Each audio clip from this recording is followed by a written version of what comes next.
Chocolate తిందామా? అందరికి బాగా ఇష్టమా చాక్లెట్ అంటే?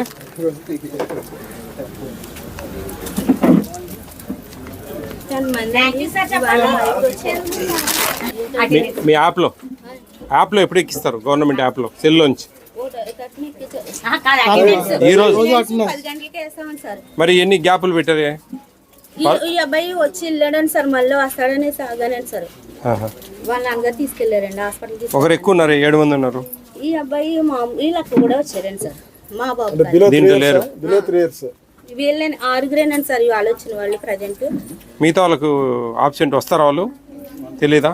ఈ అబ్బాయి అయితే వచ్చి వెళ్ళాడు. సిడిపి గారు, నేనేం చెప్తా ఉన్నానంటే, మీరు దీంట్లో ఉండే మాన్యువల్ అటెండెన్స్కు యాప్లో అప్లోడ్ చేసే అటెండెన్స్కు వేరియేషన్ రాకూడదు. నెంబర్ 1.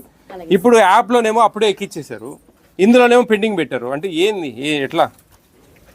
మరి అటెండెన్స్ పిల్లలు వచ్చిన తర్వాత వేయాలి కదా. మరి మీరు 10-11 గంటలకు వేయండి మా యాప్లో. అర్థమవుతుందా? యాప్లో ఎక్కిద్దండి మీరు అప్పుడే. 11ంటికి ఎవరైనా లేటుగా వచ్చినా కానీ అప్పుడు ఈడ అక్కడ చేసుకోండి. ముందుగా మీరు చేయడం వల్ల ఇబ్బంది వస్తుంది. క్యాపిటల్ ఏ రెడ్డింగ్తో పెట్టమని చెప్పి జూలై 1వ తేదీ నుంచి చెప్పాము మేము.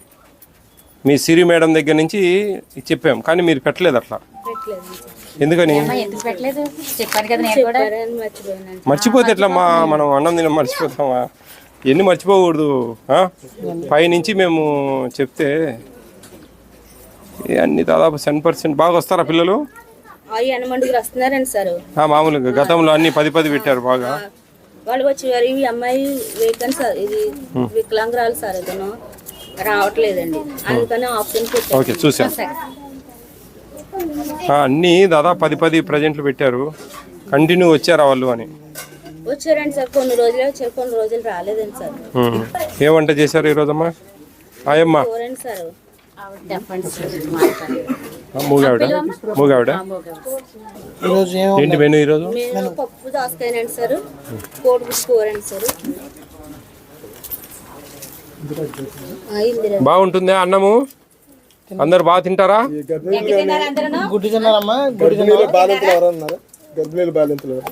అమ్మాయి ఉందండి సార్ ఇక్కడ.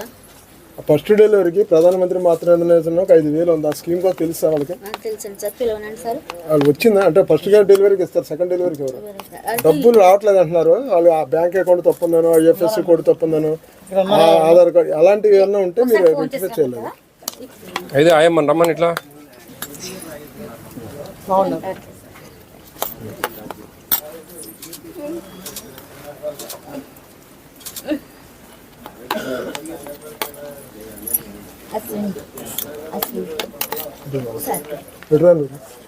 సరిపోయిందా?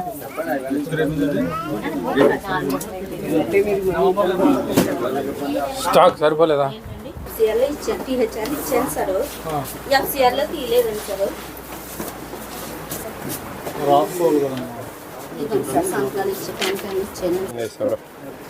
పర్లేదు, సెల్ కింద పడుతుంది. ఎంట్రీ చేయలేదు, ఎంట్రీ చేయాలా మీరు? ఎందుకని మేము జూలై నుంచి చెప్పాము క్యాపిటల్ ఏ పెట్టమని రెడ్డింగ్తో. జూలై 1 నుంచి పెట్టమని చెప్పేసి మొత్తం స్టేట్ అంతా చెప్పాము. మొత్తం అందరికి వీడియోలు పెట్టాము. మీరు ఈ నెల నుంచే పెడుతున్నారు. ఈ నెల కూడా కాదు, 3వ తేదీ నుంచి పెడతా ఉన్నారు. మీరేందో మా ముందు చెప్పాం కదా అంటారు. మేడం తప్పు లేదులే, ఉన్నా మీరు చెప్తారా? చెప్పు. కాదమ్మా, రెడ్డింగ్తో పెట్టాలా? మీరు పెడితేనే మాకు అవి కరెక్ట్ కాంటాక్ట్ అవుతుంది. మీరు అట్లా పెడితే ఎట్లా చెప్పు? జనవరి నుంచి జూన్ 5వ తేదీ నేను నంద్యాలలో ఒక స్కూల్కి వెళ్తే 16 మంది స్టూడెంట్స్ ఉంటే జనవరి నుంచి జూన్ 5వ తేదీ వరకు 100% అటెండెన్స్ చేశారు. ఇంకా వేరే కారణాల వల్ల ఆమెను తీసేసాం. కాబట్టి మీరు బాగుందిమ్మా, అటెండెన్స్ బాగా చేశారు. అట్లే మనం ఉన్నది ఉన్నట్టు రాయాలా, ఉన్నది ఉన్నట్టు యాప్లో ఎక్కియాలా. మిమ్మల్ని ఏమైనా యాప్లో 100% అటెండెన్స్ వేయండి నేను ఏమైనా చెప్తున్నారా? ఏం లేదు కదా. మీ సిడిపో గారు కానీ, సూపర్వైజర్ కానీ, పీటీ గారు కానీ వచ్చిన వాళ్ళే వేయాలా. అమ్మా వెరీ గుడ్ తల్లి. కొన్ని డిస్ట్రిక్ట్స్లో కొన్ని కారణాల వల్ల, కొన్ని ప్రాబ్లమ్స్ వల్ల, ముఖ్యంగా పీటీలు కూడా చెప్తా ఉన్నారు అటెండెన్స్ 100% యాప్లో ఎక్కియండి, మాన్యువల్ దాంట్లో మటుకు ఆబ్సెంటీస్ రాయండి అని. ఎందుకంటే మీ అటెండెన్స్ యాప్లో ఎక్కిచ్చింది మేము చూడలేము, ఎందుకంటే అది వెళ్ళిపోతుంది. కానీ మేము స్టేట్ నుంచి తెచ్చుకోగలం మీ అటెండెన్స్ ఏమేమి వేశారు, ఎప్పుడెప్పుడు వేశారని. రాబోయే కాలంలో పిల్లలు ఇప్పుడు నిన్న అటెండెన్స్ వేశారు, ఈరోజు రాలేదు, వాళ్ళ ఇంటికి కూడా పంపిస్తాం మనుషులను, ఎందుకంటే అంత జాగ్రత్త చేసుకోవాలా. కానీ మీ చిన్న ప్రాణాలు మీ మీదనే మా ప్రతాపం ఏంది అనొచ్చు మీరు, కానీ మా పని అది, ఏం చేద్దాం. చిన్న ఇవన్నీ అంగన్వాడీ సెంటర్స్, మధ్యాహ్న భోజన పథకము, ఉచితంగా భోజనాలు ఇచ్చే అన్నీ కూడా మేము చూస్తూ ఉంటాం సిడిపో గారు. కాబట్టి జాగ్రత్త చేయండి, గర్భిణీ స్త్రీలకు భోజనాలు పెట్టండి మంచిగా. ఈ గిక్స్ ఏదైనా కానీ మా ప్రభుత్వం ఇచ్చే సొమ్ము మనది కాదు, ఇది ప్రభుత్వం సొమ్ము, ఇది వస్తువు, ఇది మనకు సంబంధించింది కాదు అనేది మైండ్లో పెట్టుకోవాలి మీరు. గుడ్లు కానీ, కందిబేడలు కానీ, మన ఆయిల్ కానీ, రైస్ కానీ, చిక్కీస్ కానీ, ఇవి ఏవి కూడా ఖర్జూరాలు, వాళ్ళకి వైఎస్ఆర్ కిట్లు ఇచ్చేటివి కానీ, ఇవి ఏవి కూడా మనం మన ఇంటి వస్తువులాగా చూసుకోకూడదు. ఇది ఖచ్చితంగా ప్రభుత్వం సొమ్ము లాగానే చూసుకోవాలి. ప్రభుత్వం సొమ్మే అది, ప్రభుత్వం ఇచ్చింది. పిల్లలకు పెట్టమని, గర్భిణీ స్త్రీలకు పెట్టమని, బాలింత తల్లులకు పెట్టమని, వాళ్ళకే మనం పెట్టాలా. మళ్ళీ అది మన ఇంటికి తీసుకోవడము, బంధువులకి ఇవ్వడము, అమ్ముకోవడము మీరు చేస్తున్నారని కాదు, జరుగుతూ ఉన్నాయి. అవన్నీ జాగ్రత్తగా ఉంటే మీ జిల్లాకు, ఇప్పటికే మీ జిల్లాలో ఇప్పుడు 5-6 సెంటర్లు చూసాను, అన్నీ బాగున్నాయి. మీరు కూడా అందరూ బాగుంటారని చెప్పి మనస్ఫూర్తిగా ఈ అమలాపురం జిల్లాలో, ముఖ్యంగా కొత్తకోటలో చాలా, కొత్తపేటలో చాలా బాగున్నాయి అన్నీ. మీరు బాగా చేయాలి. ఫోర్టిఫైడ్ రైస్ గురించి తెలుసమ్మా? ఏమి చెప్పండి, కొంచెం చెప్పండి, పర్లేదు. ఫోర్టిఫైడ్ రైస్ అంటే ఏంటి? విటమిన్స్, బలవర్ధకమైన ఆహారం. నీకు తెలిసింది చెప్పు, తెలియదు నేను నీకు చెప్తా.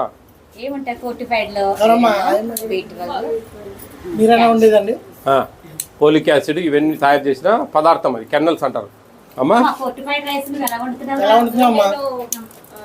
సరిపడిగా నీళ్ళు వేసేసి వండుతాను.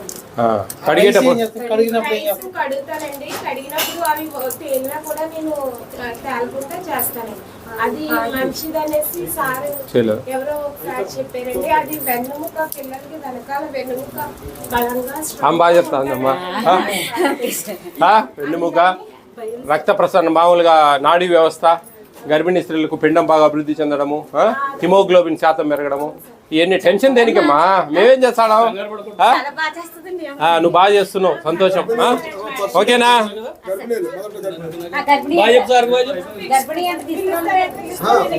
మీ పాప ఎత్తుకున్నావు అట్లా. Okay, bye.